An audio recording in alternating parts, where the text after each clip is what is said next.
जय श्री कृष्णा।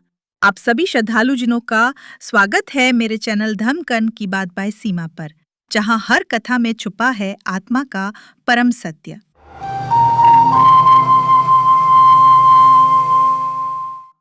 क्या आपने कभी अनुभव किया है कि आप एक अच्छे इंसान हैं, फिर भी दिल में किसी छोटी सी भूल का बोझ लिए दिन रात अपराध बोध में जीते हैं?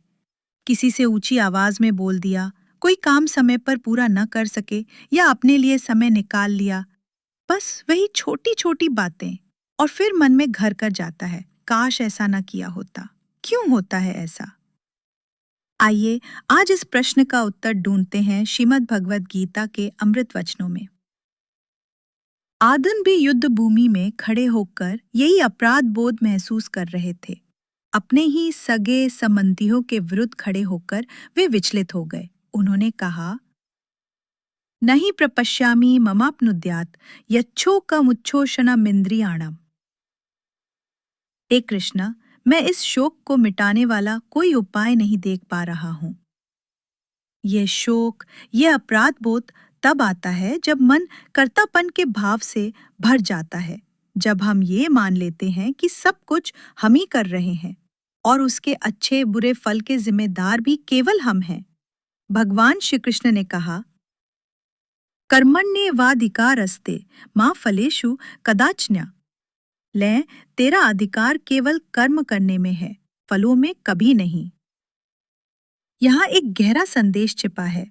जब हम सच्चे मन से, शुद्ध भावना से कर्म करते हैं तो अपराध बोध की कोई आवश्यकता नहीं, क्योंकि फल हमारे हाथ में नहीं, वो परमात्मा के विधान में है। अगर आपने गलती की है तो पश्चाताप करें, लेकिन आत्मग्लानि में न डूबे। भगवत गीता यही सिखाती है, उद्धरेदात्मनात्माना।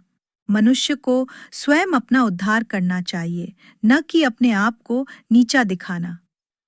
खुद को दोष देने की आदत धीरे धीरे आत्मा पर एक बोझ बन जाती है, लेकिन यदि हमारा भाव शुद्ध है तो हर कर्म भक्ति बन जाता है। श्री कृष्ण कहते हैं, पत्रम पुष्पम फलम तोयम यो मे भक्त्या प्रयच्छति।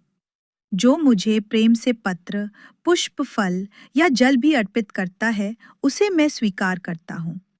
अगर भगवान इतने करुणामयी हैं कि वे एक फूल को भी प्रेम से स्वीकार करते हैं, तो क्या वे आपके गलती से हुए कर्म को नहीं समझेंगे? बस एक भाव रखो, हे कृष्णा, मैं तो सिर्फ तेरा साधन हूँ। मेरा हर कर्म तेरी भक्ति में अर्पित है। यहीं से शुरू होती है गिल्ट से मुक्ति और आत्मा की शांति।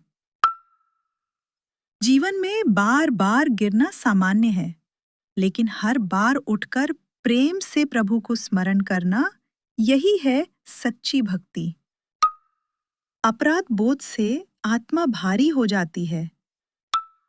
श्री कृष्ण में समर्पण से आत्मा हल्की और आनंदित होती है।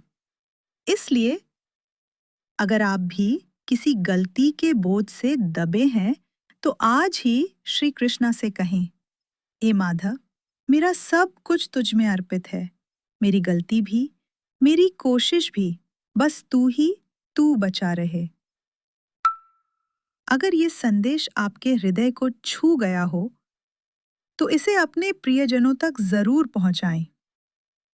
वीडियो को लाइक करें, कमेंट में हरिओम लिखें, चैनल को सब्सक्राइब करें, क्योंकि यहाँ हर कथा आत्मा को जोड़ती है परमात्मा से। जय श्री कृष्णा।